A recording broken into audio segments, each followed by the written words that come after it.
अर्जुन बोले, जो अनन्य प्रेमी भक्तजन पूर्वोक्त प्रकार निरंतर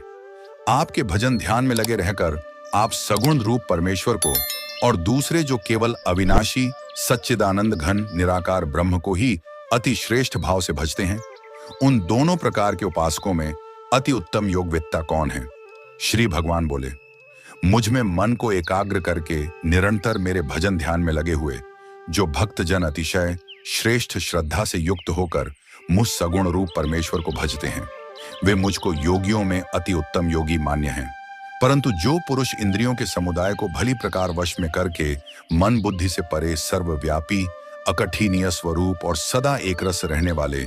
नित्य अचल निराकार अविनाशी सच्चिदानंद घन ब्रह्म को निरंतर एक ही भाव से ध्यान करते हुए भजते हैं, वे संपूर्ण भूतों के हित में रथ और सब में समान भाव वाले योगी मुझको ही प्राप्त होते हैं। उन सच्चिदानंद घन निराकार ब्रह्म में आसक्त चित्त वाले पुरुषों के साधन में परिश्रम विशेष है,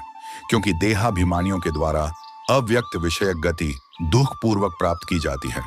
परंतु जो मेरे परायण रहने वाले भक्तजन संपूर्ण कर्मों को मुझे अर्पण करके मुझ सगुण रूप परमेश्वर को ही अनन्य भक्ति योग से निरंतर चिंतन करते हुए भजते हैं, हे अर्जुन, उन मुझ में चित्त लगाने वाले प्रेमी भक्तों का मैं शीघ्र ही मृत्यु रूप संसार समुद्र से उद्धार करने वाला होता हूँ। मुझ में मन को लगा और मुझ में ही बुद्धि को लगा, इसके उपरांत तू मुझ में निवास करेगा, इसमें कुछ भी संशय नहीं है। यदि तू मन को मुझ में अचल स्थापना करने के लिए समर्थ नहीं है तो हे अर्जुन, अभ्यास रूप योग के द्वारा मुझको प्राप्त होने के लिए इच्छा कर, यदि तू उपर्युक्त अभ्यास में भी असमर्थ है तो केवल मेरे लिए कर्म करने के ही परायण हो जा। इस प्रकार मेरे निमित्त कर्मों को करता हुआ भी मेरी प्राप्ति रूप सिद्धि को ही प्राप्त होगा।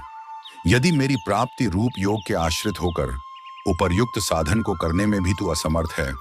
तो मन बुद्धि आदि पर विजय प्राप्त करने वाला होकर सब कर्मों के फल का त्याग कर मर्म को न जानकर किए हुए अभ्यास से ज्ञान श्रेष्ठ है,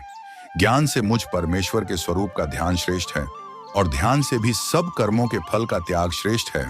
क्योंकि त्याग से तत्काल ही परम शांति होती है। जो पुरुष सब भूतों में द्वेष भाव से रहित, स्वार्थ रहित, सबका प्रेमी और हेतु रहित दयालु है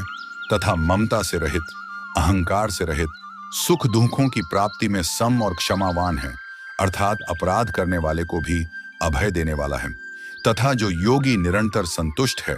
मन इंद्रियों सहित शरीर को वश में किए हुए हैं और मुझ में दृढ़ निश्चय वाला है, वह मुझ में अर्पण किए हुए मन बुद्धि वाला मेरा भक्त मुझको प्रिय है, जिससे कोई भी जीव उद्वेग को प्राप्त नहीं होता और जो स्वयं भी किसी जीव से उद्वेग को प्राप्त नहीं होता, तथा जो हर्ष अमर्ष भय और उद्वेग आदि से रहित है, वह भक्त मुझको प्रिय है। जो पुरुष आकांक्षा से रहित, बाहर भीतर से शुद्ध, चतुर, पक्षपात से रहित और दुखों से छूटा हुआ है,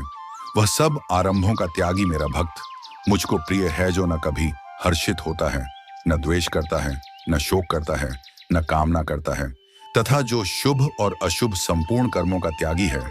वह भक्ति युक्त पुरुष मुझको प्रिय है। जो शत्रु मित्र में और मान अपमान में सम है, तथा सर्दी गर्मी और सुख दुख आदि द्वंद्वों में सम है और आसक्ति से रहित है। जो निंदा स्तुति को समान समझने वाला, मननशील और जिस किसी प्रकार से भी शरीर का निर्वाह होने में सदा ही संतुष्ट है और रहने के स्थान में ममता और आसक्ति से रहित है, वह स्थिर बुद्धि भक्तिमान पुरुष मुझको प्रिय है। परंतु जो श्रद्धा युक्त पुरुष मेरे परायण होकर इस ऊपर कहे हुए धर्ममय अमृत को निष्काम प्रेम भाव से सेवन करते हैं, वे भक्त मुझको अतिशय प्रिय हैं। इस प्रकार उपनिषद, ब्रह्म विद्या तथा योग शास्त्र रूप श्रीमद् भगवद गीता के श्री कृष्ण अर्जुन संवाद में भक्ति योग नामक 12वां अध्याय संपूर्ण हुआ। हेलो दोस्तों, ऐसी वीडियो को देखने के लिए वीडियो को लाइक और चैनल को सब्सक्राइब कर लीजिए। आपको ऐसी वीडियो हमेशा देखने को मिलती रहेंगी।